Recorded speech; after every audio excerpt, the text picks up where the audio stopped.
63 seconds of dead silence on live CNN. That's all it took to end Nancy Pelosi's political career forever. March 15, 2025. Anderson Cooper's Town Hall. 18 million Americans watching live. Nancy Pelosi thinks she's about to school a young black conservative on national television. Instead, she walks into the most devastating political trap ever broadcast. What you're about to hear is the moment the Democratic establishment died on live TV. Every word was caught on camera, every second of Pelosi's humiliation was preserved for history. Before we show you exactly how a 35-year-old mother from Connecticut destroyed the most powerful woman in politics, smash that subscribe button and hit that notification bell, because this is the kind of systematic political execution that mainstream media tried to memory hole forever. This is the night democracy changed, and it all started with one fatal mistake. Nancy Pelosi was about to learn why you never attack someone who came prepared for war. The CNN studio lights blazed with the intensity of a political coliseum as Anderson Cooper welcomed viewers to what he believed would be a routine discussion about American democracy. The town hall format had been carefully designed to appear balanced, a mix of Democrats, Republicans, and independents seated in concentric semicircles around the main stage. Where Cooper sat between his two primary guests, Nancy Pelosi occupied the seat of honor to Cooper's right, her positioning deliberate and symbolic. She was, after all, the featured guest, the elder stateswoman whose decades of experience would guide America through its current political turbulence. The lighting had been adjusted to minimize the harsh shadows that might emphasize her age, and the camera angles were favorable. Candace Owens sat to Cooper's left, the supposed counterpoint to Pelosi's wisdom. CNN's producers had clearly positioned her as the young firebrand whose role was to ask provocative questions that would allow Pelosi to demonstrate her superior knowledge and experience. What they hadn't anticipated was that they had placed a political predator within striking distance of her prey. Cooper's opening was smooth and practiced, hitting all the expected notes about bridging divides and finding common ground. The first 20 minutes proceeded exactly as CNN had scripted: softball questions about the state of democracy, gentle concerns about political polarization, and plenty of opportunities for Pelosi to sound statesmanlike while positioning herself as a voice of reason. Candace played her part perfectly, offering brief, measured responses that didn't challenge the established narrative. To viewers unfamiliar with her work, she might have seemed almost differential to the older woman's supposed wisdom. But those who knew Candace Owens understood what they were witnessing: a master strategist allowing her opponent to grow comfortable before striking. The fatal moment came 32 minutes into the broadcast. Cooper had just finished asking about the role of political rhetoric in today's climate. When Pelosi saw her opening, the question was perfectly designed for her to pivot into an attack on conservative media and the dangerous voices that she claimed were poisoning American discourse. Her eyes glittered with the anticipation of someone about to deliver a devastating blow. "Anderson, this is exactly what I've been trying to warn people about." Pelosi began, her voice taking on the patronizing tone that had made her famous among her supporters and infamous among her critics. "We cannot have productive dialogue when we have voices that spread conspiracy theories and divisive messaging." She turned slightly toward Candace, her movement calculated and deliberate. "I mean, look at someone like Ms. Owens here." Pelosi continued, her voice carrying the condescending authority of someone accustomed to being the smartest person in every room. "She's built her entire career on inflammatory statements that harm the very communities she claims to represent. Her rhetoric about Black Americans, her promotion of debunked theories, her alignment with extremist viewpoints — this is exactly what's wrong with our political discourse today." The studio fell silent, except for the hum of cameras and the barely audible whispers from the audience. Even Cooper seemed taken aback by the directness of the attack. Pelosi wasn't finished. How can we have serious conversations about helping communities of color when we have someone sitting right here who consistently undermines the progress we've made, who spreads misinformation that actually hurts the people she's supposed to be advocating for? The older woman leaned back in her chair with the satisfied expression of someone who believed she had just delivered a knockout blow. In her mind, she had expertly used her platform to expose Candace as a fraud, while positioning herself as the true defender of Black Americans. It was a perfect example of the arrogance that had characterized Pelosi's approach to politics for decades. The assumption that she could define who was and wasn't a legitimate voice in the Black community. The certainty that her liberal credentials gave her the right to lecture any Black conservative who dared to challenge Democratic orthodoxy. What Pelosi had just done was hand Candace Owens the perfect weapon to destroy her with. Anderson Cooper, sensing the tension crackling through the studio, attempted to smooth over the moment with professional diplomacy. "Miss Owens, how do you respond to Congresswoman Pelosi's concerns about your approach to political commentary?" But as Candace Owens looked directly into the camera with the calm confidence of someone who had been waiting years for exactly this moment, every person in that studio, from the seasoned producers to the veteran cameramen, sensed that something unprecedented was about to happen. The predator was about to reveal herself, and the prey had just walked directly into the killing zone. Nancy Pelosi had spent 38 years in Congress building her reputation as the most formidable political operator in Washington. In the next 6 minutes, she was about to discover why you never attack someone who came prepared for war.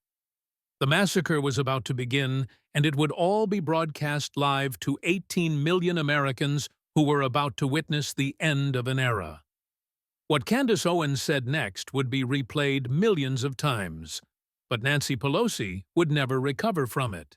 For exactly 4 seconds, Candace Owens said nothing.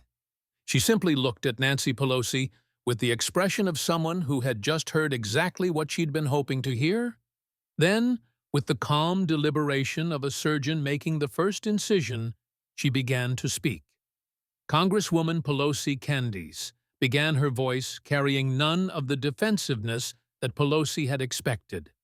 Instead, there was something far more dangerous: complete confidence backed by meticulous preparation. "I want to thank you for that introduction because you've just perfectly demonstrated something I've been trying to explain to Black Americans for years." The tone was conversational, almost friendly, but everyone in the studio could sense the razor-sharp edge beneath the surface. Courtesy. "What you just said to me is the most racist thing that's happened on cable television this year. And the fact that you did it with such casual confidence tells me everything America needs to know about how Democrats really view Black people." The words hit the studio like a physical force. Anderson Cooper's head snapped toward Candace with the expression of someone who had just realized his carefully controlled interview was spiraling into completely uncharted territory. In the audience, phones were already being raised as people began recording what they sensed would be a historic moment. Candace continued, her voice gaining strength and moral authority with each word. "You just sat there as an 85-year-old white woman worth over $100 million and told me, a successful Black mother and businesswoman, that I don't know what's good for my own community. The audacity is breathtaking, but unfortunately it's not surprising." Pelosi's face had gone pale. This wasn't the defensive sputtering she had expected from a young conservative caught off guard. This was something else entirely, a systematic dismantling delivered with prosecutorial precision. For 60 years, the Democratic Party has told Black Americans the same thing you just told me. "Stay in your place. We know what's best for you. Don't listen to those other black voices. They're dangerous. You just did it again, and you did it on live television. Candace turned slightly to address the camera directly, a movement that transformed her from interview subject to prosecutor addressing a jury. America. This is exactly what I've been telling you about Democratic plantation politics. They don't want black people to think for ourselves. They want us dependent, grateful, and most importantly, silent when we disagree with their failed policies. The audience was completely silent, now, hanging on every word. Even the camera operators seemed frozen, afraid to move and break the spell of what they were witnessing. Congresswoman Pelosi, you've been in Congress for 38 years. You've had nearly 4 decades to help black Americans. So before you lecture me about what's good for my people, maybe you could explain to this audience why every major city controlled by Democrats has become a wasteland of crime, poverty, and despair. The challenge hung in the air like a gauntlet thrown down in medieval combat. Candace wasn't just defending herself. She was going on the offensive with the systematic precision of someone who had studied every aspect of her opponent's record. Let's talk about your district, shall we, San Francisco? You've represented it since 1987, 38. Years of your leadership. Want to guess how that's worked out for black families? Candace reached into a folder she'd brought with her, a movement that caused every producer in the CNN control room to hold their breath. This wasn't in the script. This wasn't how town halls were supposed to work. Homelessness in San Francisco has increased 131% during your tenure. Black homelessness, specifically, has increased 283%. The median income for black families in your district is $47,000 below the national average. Black business ownership has declined by 34% since you took office. Each statistic was delivered with the precision of a sniper, taking carefully aimed shots. Pelosi sat frozen, her mouth opening and closing slightly as she tried to process what was happening to her. But here's my favorite statistic, Candace continued, her voice taking on a tone of cold satisfaction. During your 38 years in Congress, your personal net worth has increased from $7 million to over $120 million. So while black families in your district got poorer, you got 17 times richer. The audience audibly gasped. This was information that most Americans had never heard presented so starkly, and the implications were devastating. Anderson Cooper finally found his voice, attempting to regain control of his show. Miss Owens, I think we should— No, Candace interrupted with firm politeness. The Congresswoman started this conversation by attacking my credibility and my right to speak for my own community. I'm going to finish it with facts about her record. She turned back to Pelosi, who looked like someone who had just realized she was in a fight she couldn't win. You want to talk about dangerous rhetoric? Let's talk about the rhetoric that convinced black families to trust Democrats for 6 decades, while their communities were systematically destroyed by your policies. Let's talk about the rhetoric that keeps black children trapped in failing schools while your grandchildren attend elite private MEs. The systematic destruction was methodical and relentless, each point built on the previous one, creating an overwhelming case that couldn't be dismissed or deflected. Congresswoman, I represent something that terrifies you, a black woman who thinks for herself, who won't be silenced by accusations of being dangerous, and who refuses to be grateful for the scraps you've thrown my community while you feast at the table of power.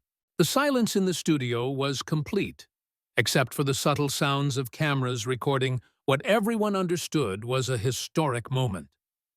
Nancy Pelosi, the woman who had faced down presidents and dominated congressional battles for decades, sat speechless, as a young black conservative methodically demolished not just her arguments, but her entire worldview. And this was just the beginning. But Candace Owens wasn't finished What she revealed next about Pelosi's personal wealth would leave even Anderson Cooper speechless. Anderson Cooper made one final attempt to wrestle control of his show back from the young woman who had transformed his town hall into a prosecutorial hearing. Let's try to keep this discussion constructive. Oh, this is very constructive, Candace replied with a smile that was both pleasant and predatory. I'm constructing a case study in Democratic hypocrisy using Congresswoman Pelosi's own record. The American people deserve to see exactly who they've been trusting with their votes. She turned back to Pelosi, who was still recovering from the statistical bombardment she'd just endured. Let's talk about your relationship with wealth, Congresswoman, because I think it perfectly illustrates why you're so disconnected from the black community you claim to champion. Candace consulted her notes with the calm precision of a prosecutor preparing to present her most damaging evidence. April 2020, the height of the COVID pandemic. Black-owned businesses were being destroyed at twice the rate of white-owned businesses. Black unemployment had reached levels not seen since the Great Depression. Black families were choosing between rent and food. The setup was methodical, creating a picture of suffering that would make what came next even more devastating. And what were you doing during this crisis? Congresswoman Pelosi's face showed the first hint of panic as she began to understand where this was heading.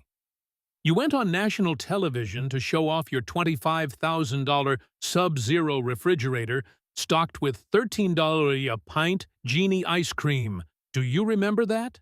The audience stirred with recognition. The ice cream moment had become a symbol of Democratic elitism, but hearing it presented in this context, juxtaposed with black suffering during the pandemic, gave it new and devastating meaning. While black families were lining up at food banks, you were literally flaunting your luxury ice cream on national television. The optics were so tone-deaf that even your own party was embarrassed.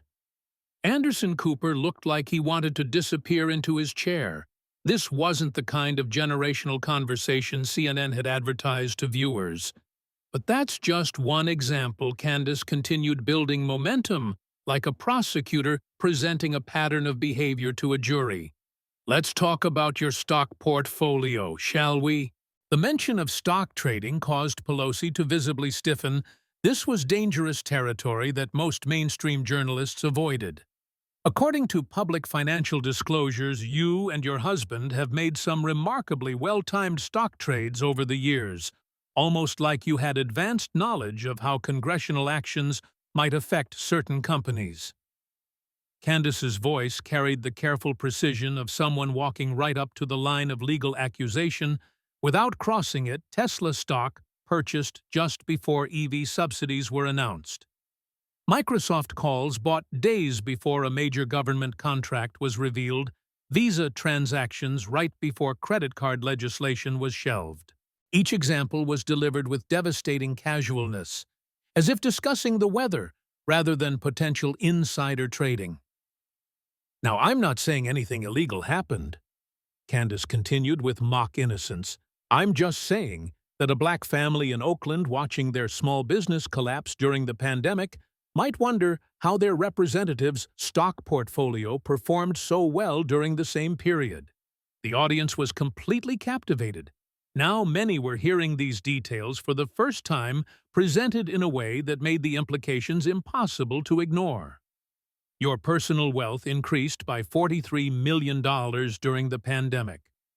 Congresswoman, $43 million, while the black wealth gap in your own district increased by 18%. Pelosi's face had gone completely white. The attack was personal, but it was also political economic. And most devastatingly, it was true. And here's what really troubles me about your wealth, Congresswoman. It's not just that you have it good for you for being successful. It's how you use it to insulate yourself from the consequences of your own policies. This was the killing stroke, and everyone in the studio sensed it coming. You live in a $25 million mansion in Pacific Heights, Surrounded by private security, your grandchildren attend elite private schools that cost more per year than most black families in your district make. Candace's voice grew stronger with moral authority. You shop at stores that most of your constituents can't afford, eat at restaurants they'll never see, and travel in ways they can't imagine. You have completely insulated yourself from the reality of life under democratic policies. The silence in the studio was profound. Even the camera operators had stopped moving, so when you sit there and lecture me about being dangerous to the black community, I have to laugh. You don't live in the black community. You don't send your kids to schools in the black community. You don't shop in stores in the black community. You've spent 38 years getting rich off black votes while living as far away from black problems as your wealth can take you. Pelosi looked like someone who had been stripped of all her defenses. The woman who had built her career on claiming to champion the oppressed was being systematically exposed as someone who perpetuated their oppression for political gain. So when you lecture me about being dangerous to black communities, remember this. I'm fighting to give black children the same educational opportunities your grandchildren have.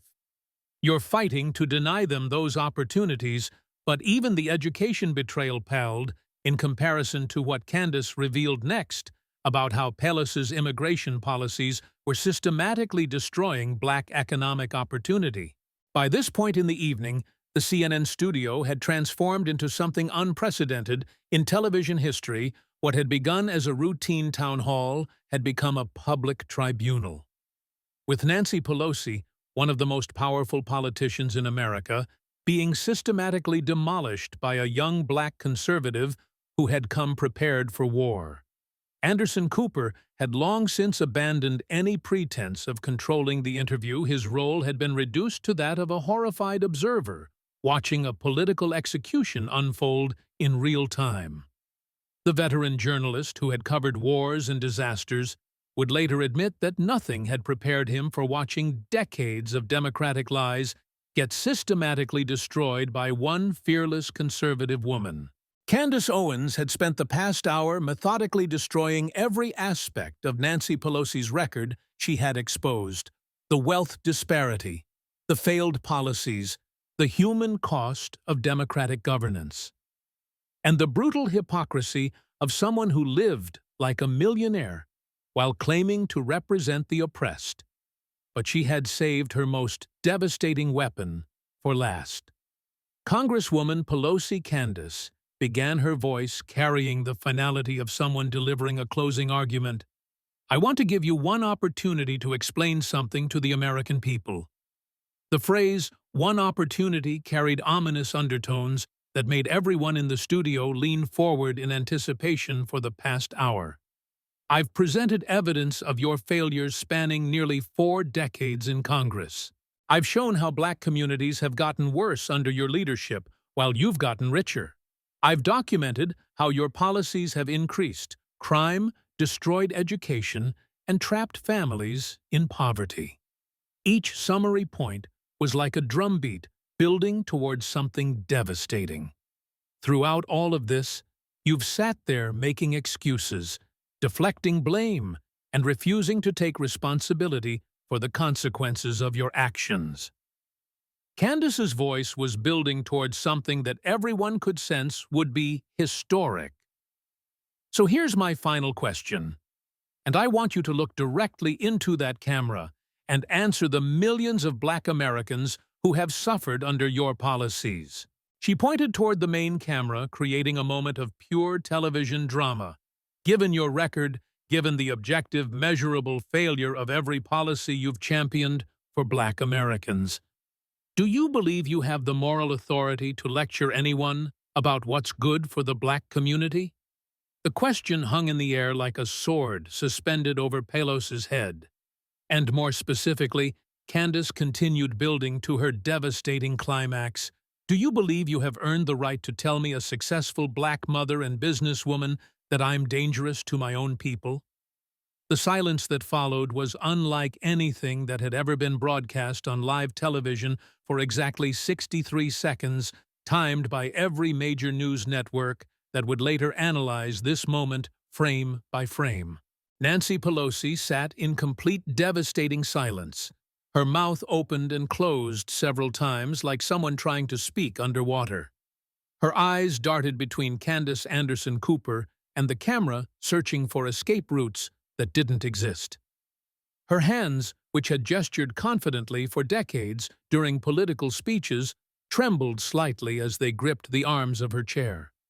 The woman who had spent decades claiming moral authority over others was being forced to confront the reality of her own moral bankruptcy. Pelosi finally managed to whisper, her voice barely audible, but no other words came. The silence stretched on, becoming more devastating with each passing second. In that silence, millions of Americans were watching the Democratic establishment's claims to moral authority die in real time. When Pelosi finally spoke again, her voice was barely a whisper. "I have always tried to serve my constituents to the best of my ability." The response was so weak, so inadequate to the devastating case that had been built against her, that it somehow made her silence seem stronger by comparison. Candace Owens looked at the woman who had tried to destroy her credibility at the beginning of the evening and smiled, with the satisfaction of someone who had achieved complete victory. "Congresswoman," she said with devastating gentleness, "that wasn't the question I asked." The final blow was delivered with surgical precision. Pelosi had been given the opportunity to defend her record, to claim moral authority, to justify her decades of power over Black Americans' lives. Instead, she had offered weak platitudes that convinced no one, least of all herself in that moment. Watching Nancy Pelosi's complete intellectual and moral collapse on live television, everyone understood that they were witnessing the end of an era. The Democratic Party's claim to own black votes had been shattered by a young black woman who refused to be owned by anyone. The Queen of Congress had been dethroned, and the execution had been broadcast to the world. As the studio sat in stunned silence, with Pelosi looking like someone who had just realized her career was over, Candace Owens calmly gathered her papers and prepared to leave the wreckage of what had once been the most powerful political career in America. What happened in the aftermath of this televised destruction would send shockwaves through the entire political establishment. The moment CNN cut to commercial, the studio erupted into chaos that would be forever remembered as the night the Democratic establishment's house of cards finally collapsed. Nancy Pelosi sat motionless in her chair, staring straight ahead, with the vacant expression of someone whose entire worldview had just been shattered on live television. For 38 years, she had built her power on the assumption that she could never be challenged by someone like Candace Owens tonight. That assumption had been obliterated, along with her political career. Anderson Cooper removed his earpiece with trembling hands, realizing he had just presided over the most consequential political moment of his career, and he had been completely powerless to stop it. The veteran journalist who had covered wars and disasters would later admit that nothing had prepared him for watching decades of Democratic lies get systematically destroyed by one fearless conservative woman. Candace Owens calmly gathered her papers with the satisfaction of someone who had just delivered the truth-telling performance of a lifetime. She had walked into enemy territory, CNN's own studio, and single-handedly exposed the corruption, hypocrisy, and moral bankruptcy of the Democratic Party's most powerful figure. This was what conservative America had been waiting for, someone with the courage to speak truth to power, armed with facts instead of feelings, unafraid to confront the liberal establishment's sacred cows. Within minutes, the real America, the America that mainstream media pretends doesn't exist, made its voice heard online at Pelosi Destroyed, exploded across social media with over 3.2 million mentions. But this wasn't just hashtag activism. This was a genuine grassroots uprising of Americans who had finally seen their frustrations validated by someone brave enough to speak for them. The clip of Pelosi's 63 seconds of humiliating silence was viewed 47 million times in 6 hours, making it the most watched political moment in social media history. Every view represented an American who had been dismissed as a conspiracy theorist for questioning democratic narratives, now vindicated by Candace's systematic presentation of evidence. Conservative media, the real journalists who actually investigate, rather than just repeat Democratic talking points, exploded with coverage. Fox News, talk radio, and independent podcasters provided the analysis that CNN and MSNBC refused to give their audiences. This was the moment when decades of Democratic deception finally caught up with them. The mainstream media's response perfectly illustrated everything Candace had said about their corruption and bias. The Washington Post, owned by Jeff Bezos and staffed by Democratic operatives masquerading as journalists, tried to spin the devastating encounter as mere heated exchanges, but their own comment sections betrayed them. Flooded with readers who had watched the actual broadcast and weren't buying the sanitized propaganda, the New York Times, that supposed paper of record, which had spent years covering up Democratic scandals, published a pathetic editorial calling for civil discourse, the standard liberal response when their champions get exposed and destroyed by superior arguments. Even MSNBC, your Pelosi's most shameless propaganda outlet, found itself in the impossible position of trying to defend someone who had just been caught red-handed in decades of corruption and hypocrisy. Their focus on Candace's aggressive tactics only proved her point about media bias. They attacked the messenger because they couldn't refute the message.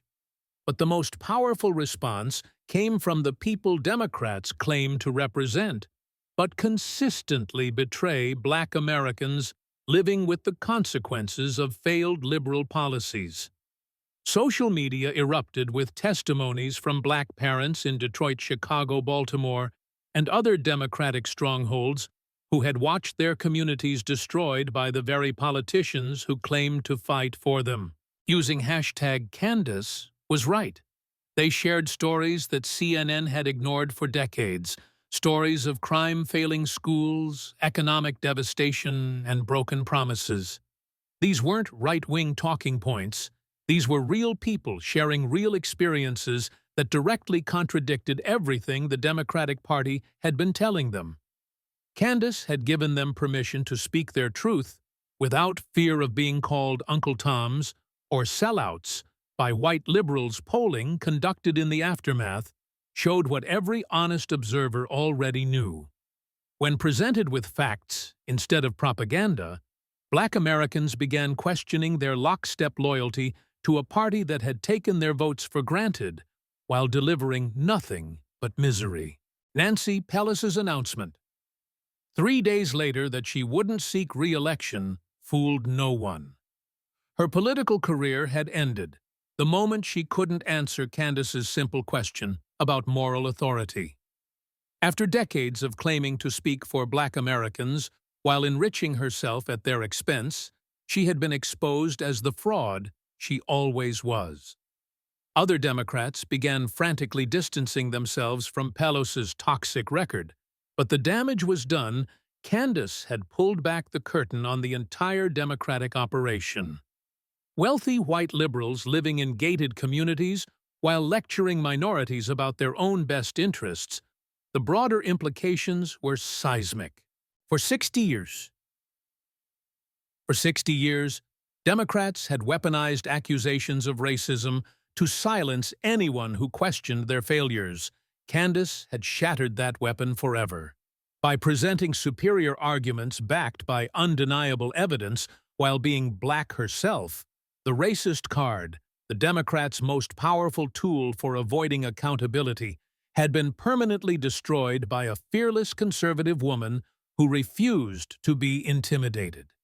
Conservative politicians across America began adopting Candace's fact-based approach to exposing Democratic failures. The conversation shifted from emotional manipulation to statistical evidence. From victim narratives to accountability demands, this was the political realignment that President Trump had predicted. Americans of all backgrounds coming together around shared values of opportunity, safety, and prosperity, everything the Democratic Party had systematically destroyed in the communities they claimed to champion. Candace Owens had accomplished something historic. She had proven that truth, courageously spoken and backed by evidence, could still triumph over decades of media manipulation and political corruption. The age of Democratic plantation politics was over. The age of conservative truth-telling had begun, and it had all started with one brave woman who refused to stay silent while her people suffered under liberal lies. And that's how one fearless conservative destroyed the entire Democratic establishment using nothing but courage, facts, and love for her community.